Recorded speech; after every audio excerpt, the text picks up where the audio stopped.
Welcome back to another edition of the Disney Dish podcast with Jim Hill. It's me, Len Testa, and this is our show for the week of February 3rd, 2020. On the show today, listener questions. And in our main segment, Jim tells us about the shortest lived attractions in Disney theme park history. Let's get started by bringing in the man who asks, are we really supposed to know how to do everything by our second rodeo? Because that's still a very low number of rodeos. It's Mr. Jim Hill. Jim, how's it going? It's going great. And by the way, I don't know if you're a Doctor Who fan, the latest iteration. In fact, the very last episode that ran actually had a "this isn't our first rodeo" joke. Did it really? One of the companion was trying to impress somebody. This isn't our first rodeo. And the other companion leaned in and we've never been to a rodeo. It may be our first rodeo. I mean, like literally, it's our first rodeo, but metaphorically. There we go. Jim, let's do a shout out to subscribers over at disneydish.bandcamp.com. Thanks to new subscribers WRS Jr., Techno Disney, and Haley H., and longtime subscribers Bayona, Blue Moon 1070, and Kyle B. Jim, these folks are the wildlife psychologists at Disney's Animal Kingdom Lodge. When a giraffe gets stage fright before going out on the savannah, it's folks like Haley and Kyle who give the animals little pep talks like, remember when you were in Kansas City playing Willie Loman and Salesman, dreaming of your big break? This is your break. This is the role you were born for, baby. And now, again, just to stress here, these are the animal psychologists, not the psychiatrists, which, by the way, I don't know if you've been backstage and seen the couch they use for the giraffe. Very impressive. That was a better joke. I should have gone with that. All right, Jim, let's do the news. Jim, big news from last week. Disney closed the Hong Kong and Shanghai parks due to the coronavirus. Jim, there's obviously going to be an economic impact here. How is this going to affect the domestic parks? They're following the cue of the United States government. I don't know if you just saw today that, for example, United is limiting the number of flights in and out of China. It's one of those situations where it's clearly evolving and decisions haven't been made at the highest levels of our government. So from a theme park point of view, it's just sort of like, okay, business as usual until it's not business as usual. But we're a couple of days out from the quarterly earnings call, aren't we? Right. Going to be very interesting to hear what Iger has to say about this. Because, I mean, you have to acknowledge that it's the right call. Sure. Yeah, it totally makes sense. You don't want to get a large group of people congregating together in close quarters like that. And I think China had been limiting things like sporting events for the same reason, right? Oh, yeah. But this could not have come at a worse time. When you factor in the Lunar New Year and how many people travel to get back to family or celebrations or that sort of thing, right, or just ahead of, when they begin sort of, closing the gates and that sort of thing, there were a number of large corporate parties and that sort of thing for the Lunar New Year. So it's an evolving situation, and I'm sure there will be a financial impact, but I think at this point, it's just everybody just wants to sort of stress, let's do the right thing. People's health is more important than profit. Do you think that the closure of the Asian parks will lead to cutbacks in like staff or capacity or anything like that in the domestic parks to sort of balance things off? There's got to be a plan in place, right? There's got to be a contingency somewhere. Yeah. This thing goes on for 3 months in China. Well, there you go. Okay, that's what it is. Then it's going to come down to how long? I'm sure there's a certain time threshold where it's like, okay, we have to do something. It's kind of interesting. The Imagineering story documentary that Leslie Iwerks did, one of the more moving moments out of this thing was they talked about the earthquake and how the park had to close for a number of weeks. And the interesting thing is in the United States, they will announce things are back to normal. We can reopen businesses. People can fly again. Where in Japan, nobody does that. So one of the sort of the canaries in the coal mine that things were okay again finally was when Tokyo Disneyland opened. And they ran this amazing footage of from the very first day that the parks reopened after the earthquake. And it was to watch all these Japanese people in tears who were running up to the people who were playing the characters in the park and thanking them. That's nice. I'm allowed to smile because you guys reopened. So that means things are okay again. So kind of hope that we'll be getting that footage of that very same thing going on in Hong Kong and Shanghai before too long. All right. Fantastic. Good to hear. Mm-hmm. Jim, let's do some listener questions. This one's from our childhood friend, Mike. It's a question about FastPass at Rise of the Resistance. Mike writes, I love the podcast. We're headed to Walt Disney World in mid-April to check out the new Star Wars land. I know Disney announced they'll have FastPass available for Smuggler's Run, but do you know if they'll offer FastPasses for Rise of the Resistance by then? By mid-April, my guess is no. Right? So, Jim, the big reason why they're not offering FastPass at Rise of the Resistance is because the ride isn't yet operating at full capacity and hasn't demonstrated its reliability over the long haul, right? Yeah, though, did you see that other survey that was bubbling up about, they were literally asking people about, what would you prefer? I actually got that survey weeks ago. Did you really? Okay, Yeah, can you explain a little bit about it? One of the questions that Disney sent out to guests at Hollywood Studios, going back again, at least as far as a month, was around your preference for how you access a ride like Rise of the Resistance. The question was, if I remember correctly, something like, did you prefer boarding groups, fast pass, or just a traditional standby line? Or then some combination of like standby and fast pass and so on. So it asked, like, do you want boarding group only, fast pass and standby, or standby only, something like that. But I thought I mentioned this on the show, but I got one like a month ago on it. I'm a little concerned about that question because, frankly, the general public doesn't know enough about queuing theory to be deciding these sorts of things. You know, like, I know you might like boarding groups, but yeah, I know. The problem is folks are going home telling the story of, Rise of the Resistance is this absolutely amazing attraction. You got to ride it, but we had to get up at 6. We had to be in the park at 7. We got a boarding group, and we didn't get to ride it till 4 or 5 o'clock in the afternoon. And it's just and that's actually the second part of Mike's question. Does the whole ride party need to get to the park by 7 a.m. to get a boarding pass, or can I do it for my family? And so to answer that part of the question, no, Mike, everyone's got to be there in the park as well. And then his third question is, obviously, if I get a boarding pass that early, can I leave the park and come back later to ride? I'm assuming that Mike wants to nap. Go back and finish his 8 hours of sleep. I was on the phone this past week with a friend who's very well tied in with Imagineering, and they lived there in Orange County. They went to the park. They got a boarding group. It was fairly late in the day, and they lived close enough to the park that they were able to go home and keep an eye on their boarding group while they were doing laundry and doing the dishes. Nice. And say, our boarding group is just, and they got in the car and drove over and experienced the attraction. So that's fantastic. So yeah, you can go back to your hotel. Hell, you can house clean. go back home and then come back. Yeah, that's fantastic. Yeah. All right, Jim, our good buddy Kyle writes in with this. I was curious if you'd heard anything about Disney getting rid of the character wraps on the Skyliner. Almost every time I've ridden it, I've seen families request and wait for one without a wrap. People like the views without it as they feel the wrap almost makes it difficult to see out. Have you heard anything? And I think, Jim, we talked about this from our first rides on the Skyliner. There are 2 decorations on the outside of the Skyliner. One is just the paint that you see going around. So the reds, the yellows, the greens of the Skyliner. The other one has this screen wrap around it where you see the characters, almost like the monorail is wrapped. And it looks great from the outside. The problem is on the inside, it really restricts the view of what you see because it makes everything darker. And it's like you're looking through a really thick screen door. Yep. And I agree with Kyle. It's not as good an experience as an unwrapped Skyliner.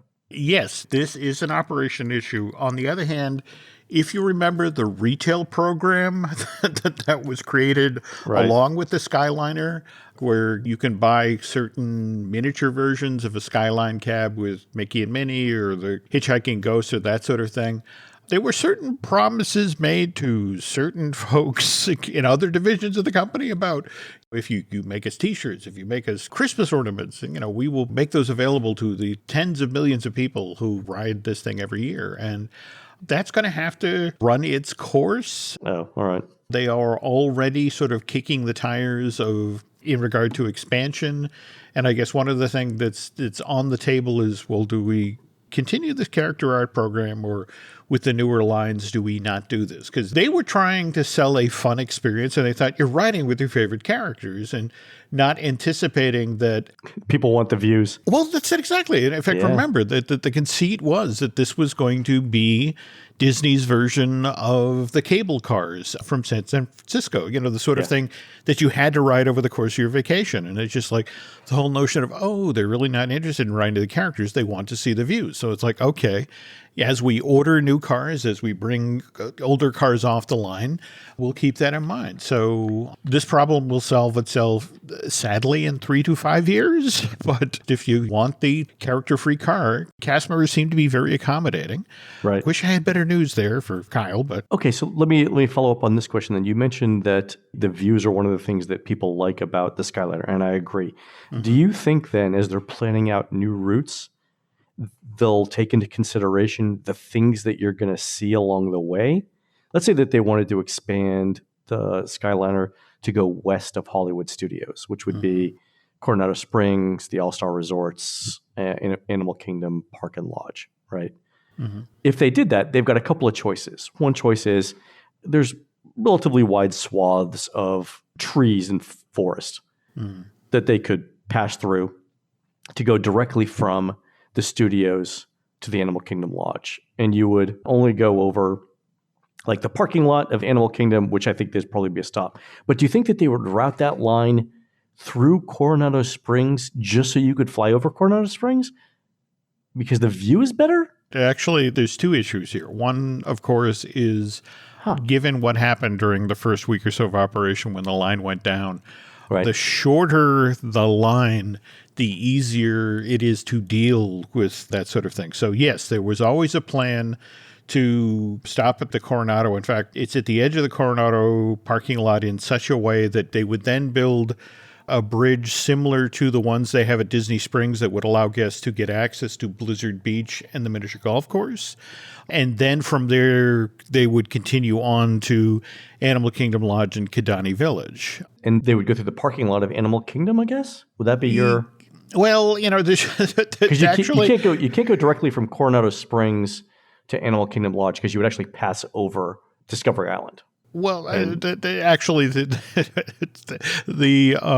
waste treatment plant for Walt Disney World is in fact that's always one of the more interesting things of you had all of this land to build the Coronado and you built it there, and so every so often when the wind shifts, the people staying at the Coronado get that extra Disney sensory experience.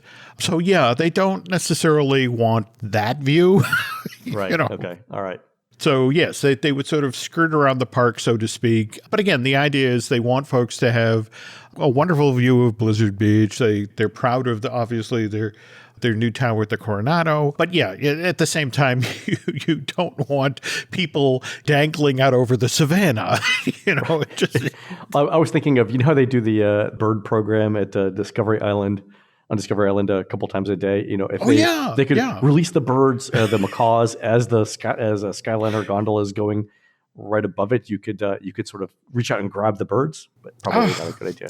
Or when it breaks down, you could use the birds as a messenger system. It's like we've all drunk the one bottle of water. What else do we do up here?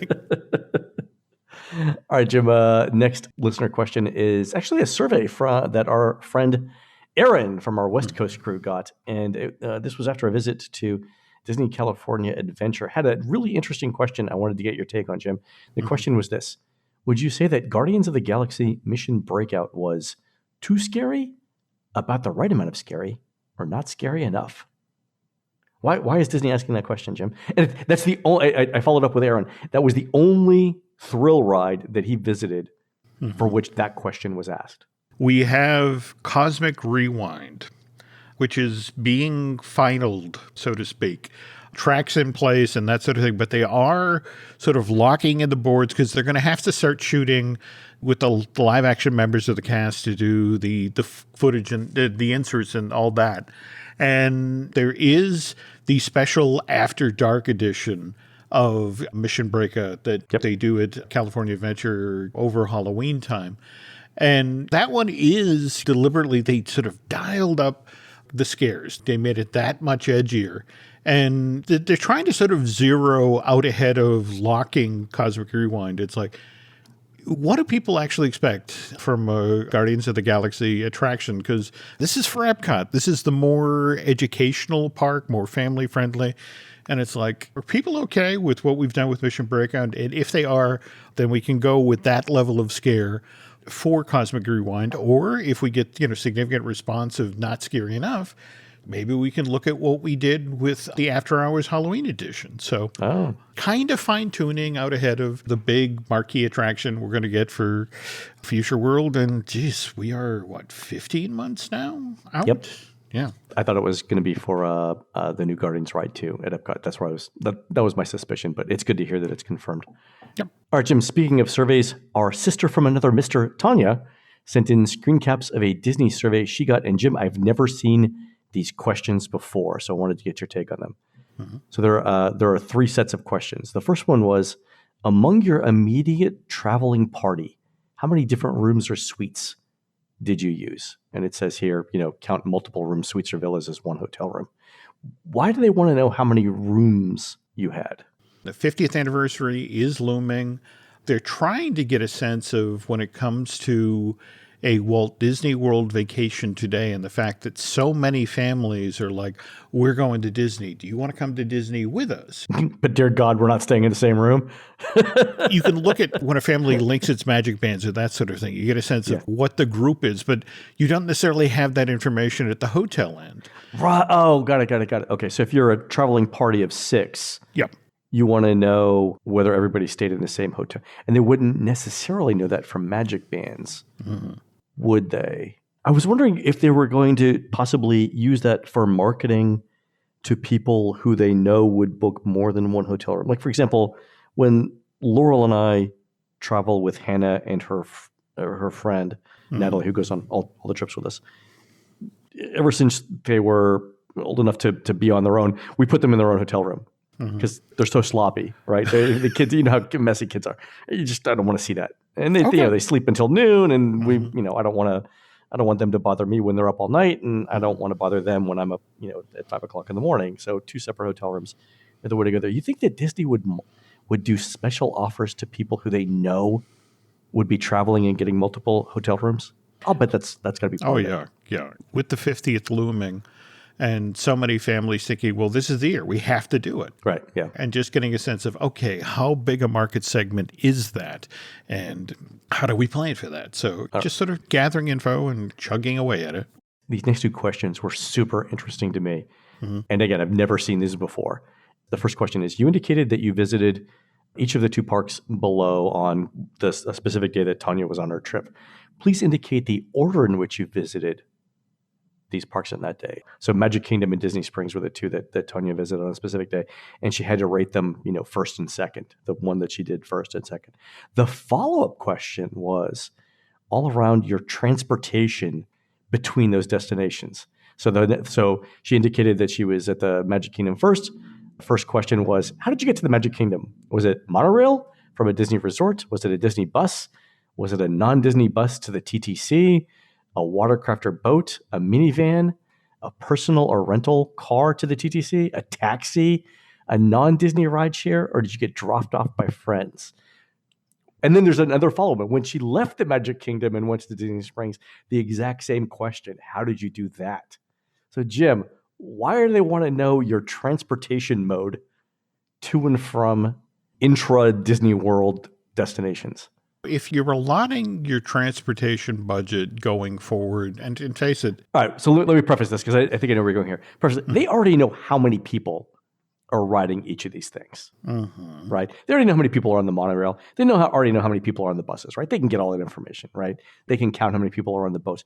Why do they want to know in a survey? We're going from the tools you use to get around the resort to what are your actual preferences when it comes to how you get around the resort? We have an almost ridiculously aged monorail fleet, coupled with the fact that If you think about the amount of money that they've spent just over the past 5 years updating the bus system, going to, those how many of those giant extendo buses are now on property, and how when they brought those in, think about all the work they had to do at the bus pickup and drop off point at the Magic Kingdom to accommodate, these far larger buses and that. You mentioned that, Jim. There is still a ton of work going on in that area, and it's got to be for something.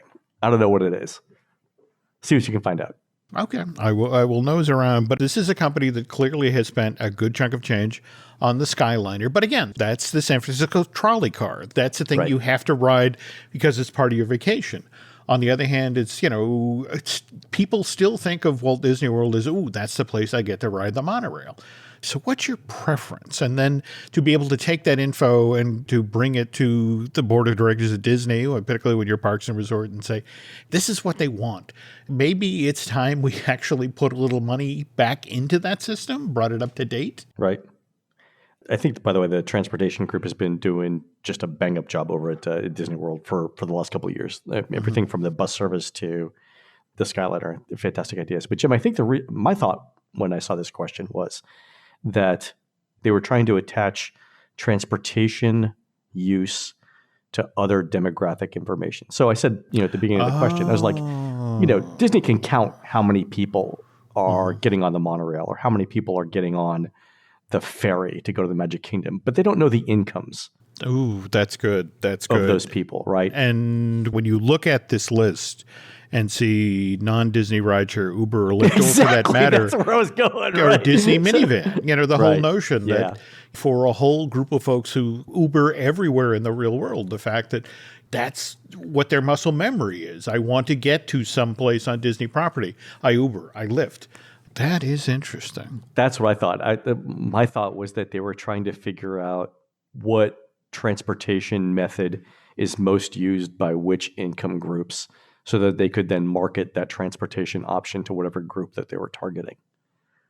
I could be wrong, but if I was... I love that thinking. Every time I see a Disney question, I'm always like, what's the money angle on this one? Like, how are they going to use this information to sell you more stuff? You and I have seen enough surveys at this point. The question always when you look at a survey is, why? Why are you asking? Why are they asking this question? And then, So the other question that Tonya got that I'd never seen before was this.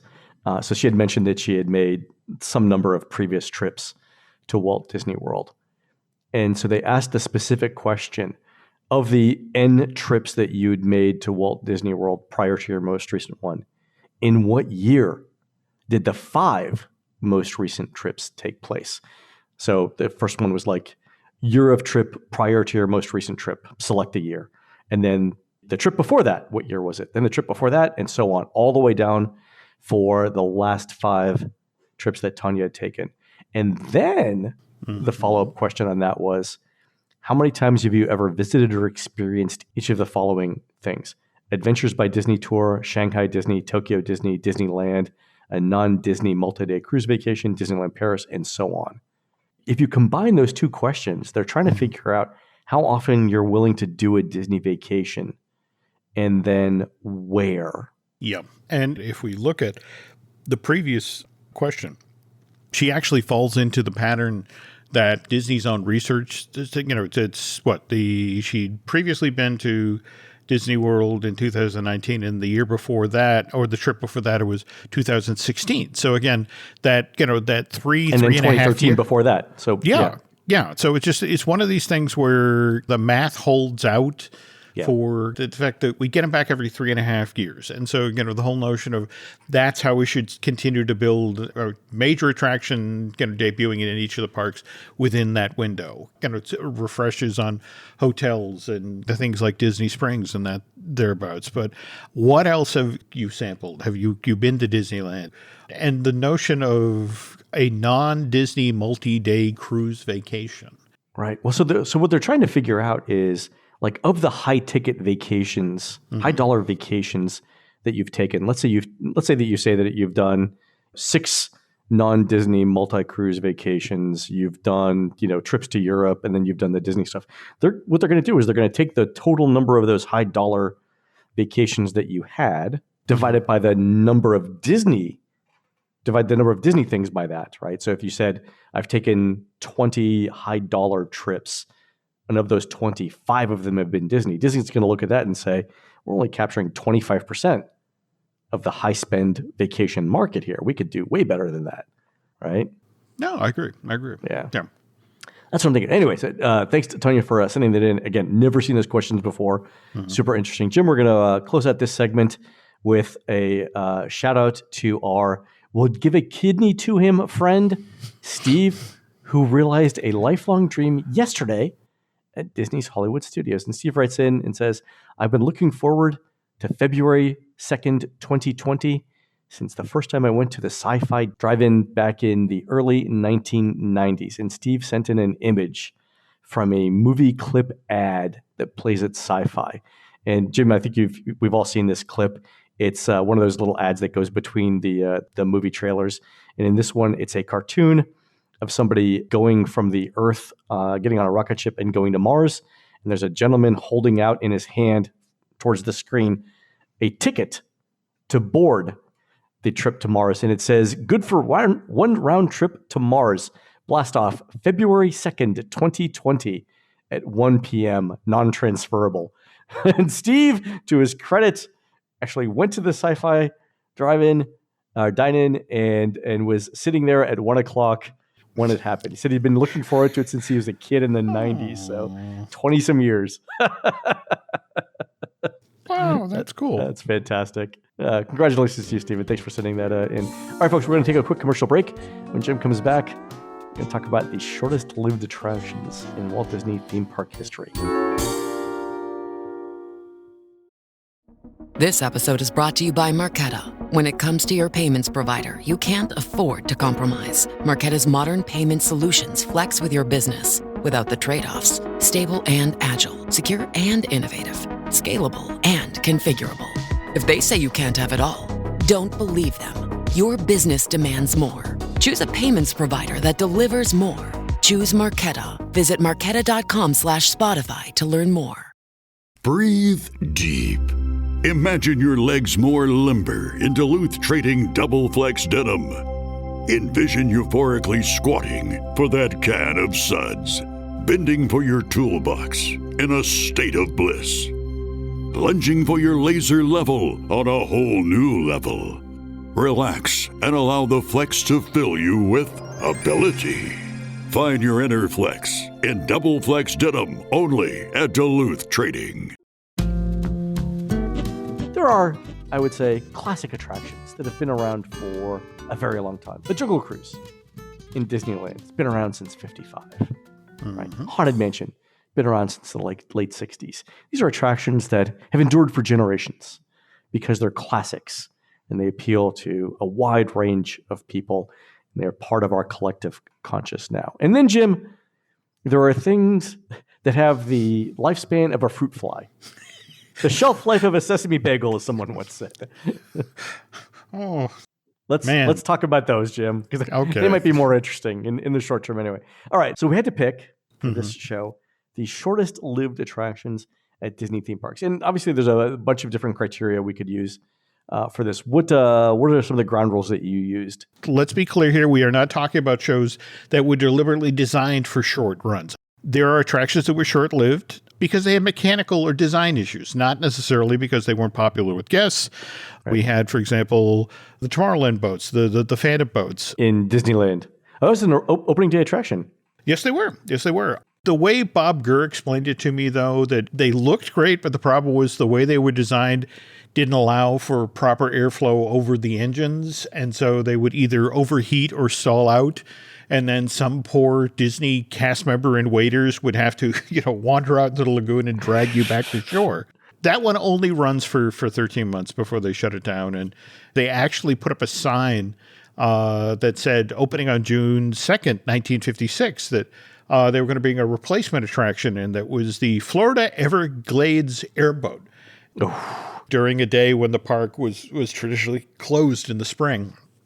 Mondays and Tuesdays during the slow season, they fired up the airboat to sort of, let's see what this is going to, be like for an experience. And there were people as far away as Frontierland, like, what is that noise? And that's as far as the test went. It was like it was so loud it overwhelmed everything else in the park. Right. On the other hand, we have attractions like the Rocket Rods. That opened May 22nd, 1998, and then suddenly closed on July 6, 1998, due to operational mechanical issues. And it then stayed closed, Len, for 3 months. So all you folks complaining about Rise of the Resistance, hey, remember Rocket Rods?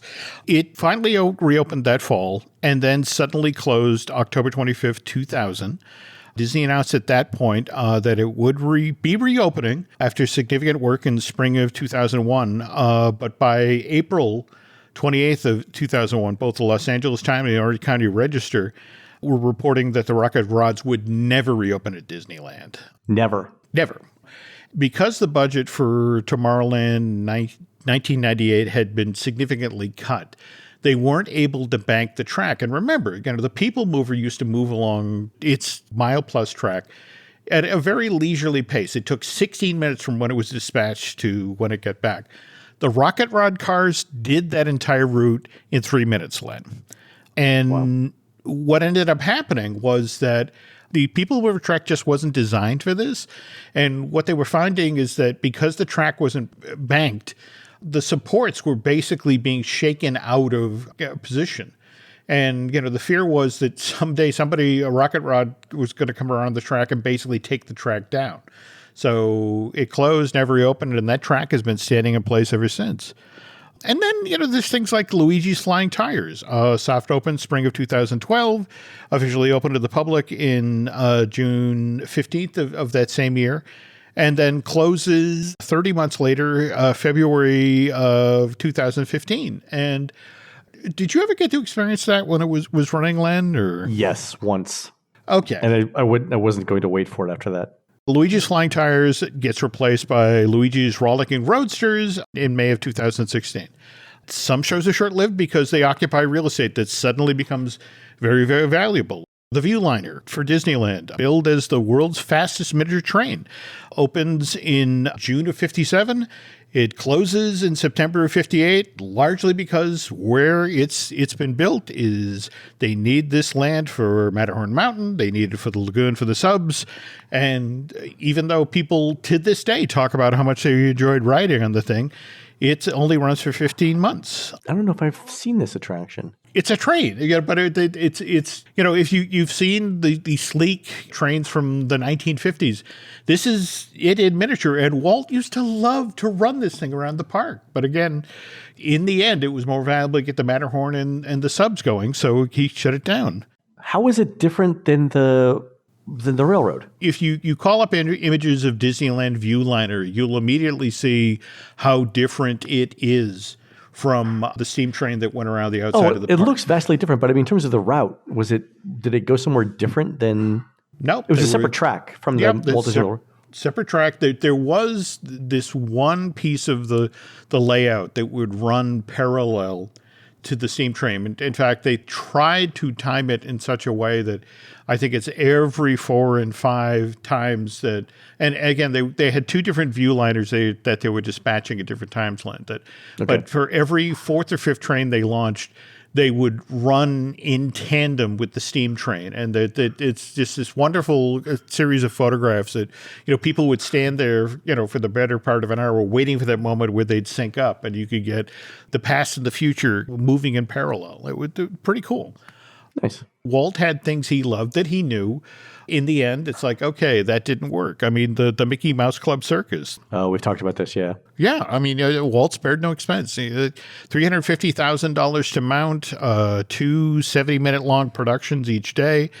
Only runs for from November of 55 through the first week of January of 56, and operated at a loss. And speaking of things that never quite worked out the way Disney wanted, Lucky the Dinosaur. Oh, I saw Lucky in the Animal Kingdom. Did you really? Yep. You saw him in operation out in the park? Because this is... Yep, several times. You're luckier than most, Len, because this thing debuted August of 2003 at the Los Angeles Natural History Museum, showed up at DCA a couple of days later, August 20th, 2003.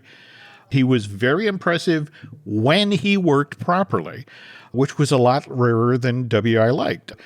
eventually popped up at Disney's Animal Kingdom and again, this must have been where you saw him, July through August of 2005, was shipped to September of that year over to Hong Kong. And then after that, if you booked the Adventures by Disney Los Angeles package, which included a tour of Imagineering, if you were the right group at the right time, they'd fire up Lucky for you. Oh, okay. Is it still around? I mean, it was a Leslie Iwerks documentary. At one point, I think they shot Joe Rohde walking around Imagineering. And at one point in the background, you can actually see Lucky wrapped up in plastic, sort of placed against a wall. Oh, okay. So still exists. Still exists, just not out, entertaining the public.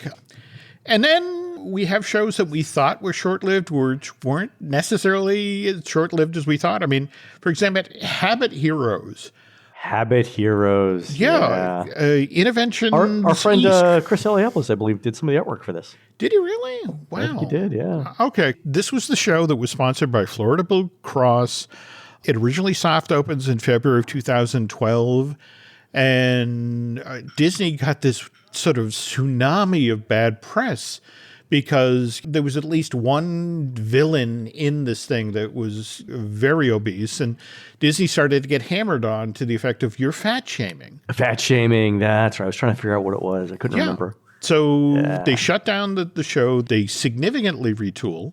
Finally reopens again in January of 2013. And then proceeds to run for 3 years, Len. Did it really run for that long? Yeah. Didn't close till January 17th, 2016. Now, mind you, there was that 11-month long retooling. The version of the show that came out on the other side was relatively toothless. Folks who saw the original were kind of like, wow, it has kind of a fun Marvel superhero feel to it. In fact, Ming-Na Wen was, kind of the voice and the face of it. That's right. I forgot about that. Yeah. And on the other hand, there's shows like Sinbad's Seven Voyages. This was an opening day attraction at Tokyo Disney Seas, and it operated for 5 years. And then Disney made this very interesting decision. They had what arguably was that theme park's Pirates of the Caribbean. They had the boat ride in front of all of these amazing animatronic figures and truly beautiful dimensional sets and all that. But they were like, it's just not connecting with the public for some reason, and we can't figure it out. And eventually figured out, like, well, duh. Every classic Disney theme park attraction has a song. So they actually hired Alan Menken, who wrote The Compass of Your Heart, which by the way, if you haven't heard, Len, is a complete earworm. It's one of these things. Oh yeah, and it transforms. You want catchy kids? I'll give you catchy.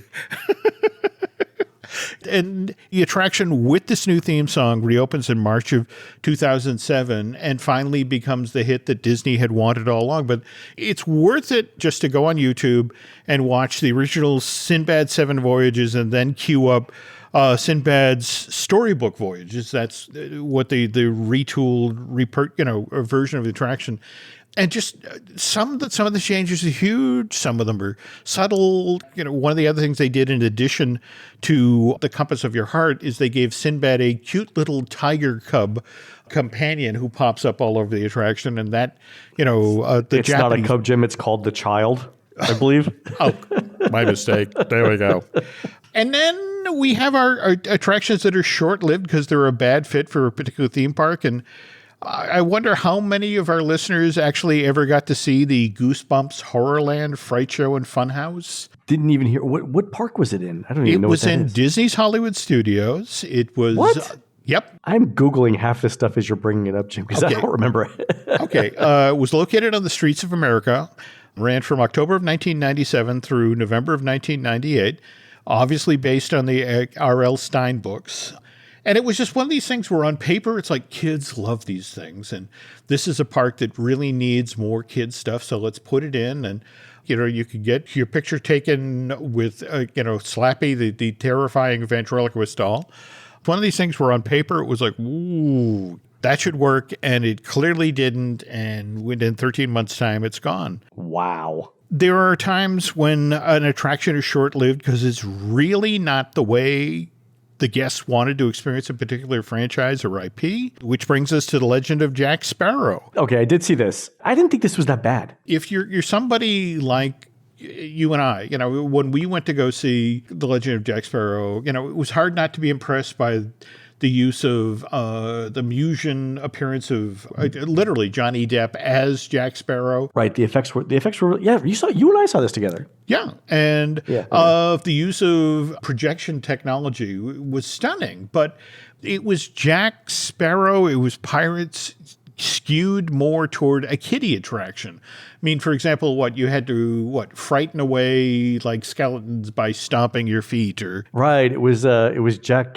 Sparrow meets Dora the Explorer. I think that's what we yeah. Now I remember what was bad about it. Yeah, yeah, okay, and that was the thing. It just it had all right. Wonderful technical aspects, but it was just and great production values, but it was just the wrong way to present this IP. But plus, let's be honest here, that this is opening December of 2012 on Stranger Tides, opens in theaters of May of 2011, and then there was a 6-year gap before we get the next Pirates movie, Dead Men Tell No Tales, and right. It was just poor timing and the wrong use of the IP. I mean, it's kind of similar to what happened with Journey into the Jungle Book. This was. Did you remember this in it's in the old outdoor version of the theater that Finding Nemo, the musical, was in? It was the very first stage production for this park. No, I don't remember it. It's the 1967 animated version of Disney, but with live actors on stage playing Baloo and King Louie and the like. But what was different about this show is that in kind of a Cirque du Soleil thing, what they had done is they had embedded a trampoline in the center of the stage. So you had characters, sort of the way they made them cartoonish is they would, bounce onto the stage, or they do elaborate, acrobatic routines and that sort of thing. And then, there's just, again, I hate to beat up on Animal Kingdom, but, sometimes there's an attraction that's short-lived because it really doesn't serve a purpose. I mean, do you remember the Discovery River boats? Oh, yeah, actually, it was before my time with the Unofficial Guide, and from the time I got the Unofficial Guide and to the time I got to the park, it had already stopped. Mm-hmm. Yeah, it's basically a boat that took you around the Discovery Island portion of the park. So you got on the Harambe side, could take a boat halfway around, and it sort of it stopped just before the bridge that you walk over as you enter the Discovery Island village area. And then you could take the other people who were waiting in line could take the boat. And again, it would then move from under the bridge and continue around to Harambe boat station. But it was this 6 or 7 minute long boat ride. And that was it.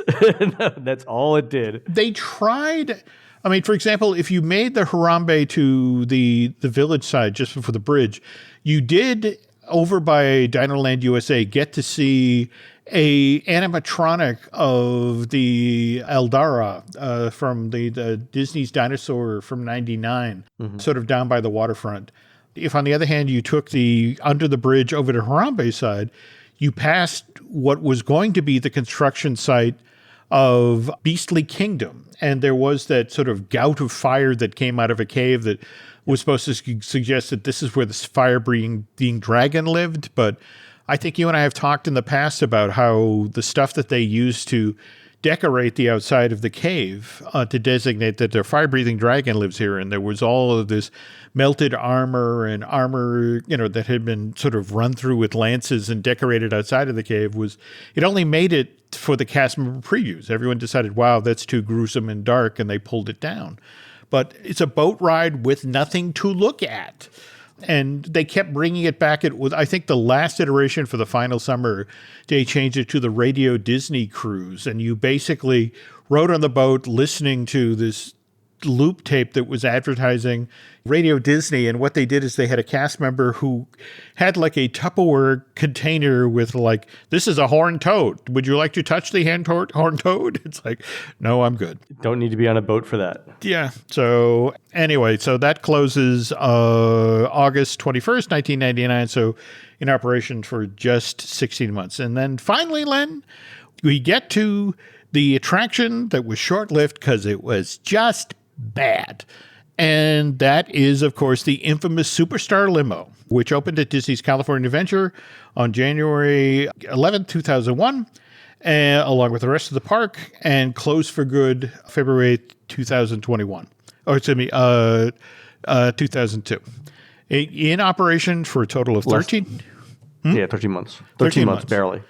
When the park was first announced in July of 1996, what Superstar Limo was supposed to be was, it was supposed to be a funny thrill ride. In fact, if you go to look at concept art for California Adventure, the earliest concept art for this park, you can see in the lower left section of the Hollywoodland section of that park, you can see what appears to be a miniature version of the theme building from LAX. But the idea was that you had just arrived in LA and you're shown a video of Michael Eisner to the effect of, hi, we're going to offer you a $1 million contract to be a movie star, but you need to make it to this Hollywood premiere. You've got 15 minutes to make it to the heart of LA. And so you hop on a limousine, which is a roller coaster, and then you roll past all of these Hollywood icons like Tale of the Pup and, the Capitol Records building. But in the end, and you're being chased by the paparazzi the entire time. And, the sad part of it is you get there, and as Mr. Eisner's like, oh, you were so close, but you missed by a minute. No $1 million contract for you. So this is the concept, and it's this is going forward, and it's going to give the park a thrill ride and some, but a different sort of thrill ride than what everybody else in Southern California is doing. But then, of course, August 31st, 1997, Princess Diana is killed in a car crash, which supposedly is caused being chased by paparazzi. And suddenly, this isn't a funny idea anymore. And they dumbed down the idea, but they dumbed down it for California. But yet, anybody who's been on Rock and Roller Coaster starring Aerosmith, that opens in July 26, 1999. Right. It's the same thing, yeah. It's the same thing. I mean, it's not the same thing. It's the same idea, but yeah. This is a completely different ride, yeah. But the idea lived on. They just stripped out the paparazzi element and, right down to the whole, you're in the limo, driving through the L.A. trying to make it to the premiere. I usually have my eyes closed when I'm on it, so I don't really see a whole lot of scenery, but... There we go. So, but anyway, lots of reasons, folks, that attractions become short-lived. Some of them are real estate related, some of them are operational issues, and then just some are because it's a bad idea. Jim, I noticed we didn't include this one, Stitch's Supersonic Celebration. I'll give you this story. I believe Jason Sorrell was the lead Imagineer on that, and after it had closed, like shortly after it had closed, I saw him walking around one of the parks. I forget which park, but it struck up what I thought was going to be an innocuous conversation with him by saying, "Dude, what happened there?" And he turned around and walked away. Like, not even gonna play. He looked at me like, "Ah, man," and just walked away. That one, to this day, it was. My question was, to be fair, my question was like, I mean, he's a smart guy, right? My question was along the lines of, did they not give you enough time? Did they not what? Did they not give you a budget? What went wrong there? Because it's not. I knew it wasn't him, right? It was something, and he's like, yeah, turn around. Too soon, man. Too soon. That's what I was going with. All right, folks, that's going to do it for the Disney Dish show today. Please head on over to disneydish.bandcamp.com, where you'll find exclusive shows never before heard on iTunes. On next week's show, Jim tells us what the Disney Institute has been up to. We're produced fabulously by Aaron Adams, who's glazing crullers for next week's Best Donuts of Rhode Island Love Fest on Westminster Street in beautiful downtown Providence, Rhode Island. While Aaron's doing that, please go on to iTunes and rate our show and tell us what you'd like to hear next. For Jim, this is Len. We'll see you on the next show.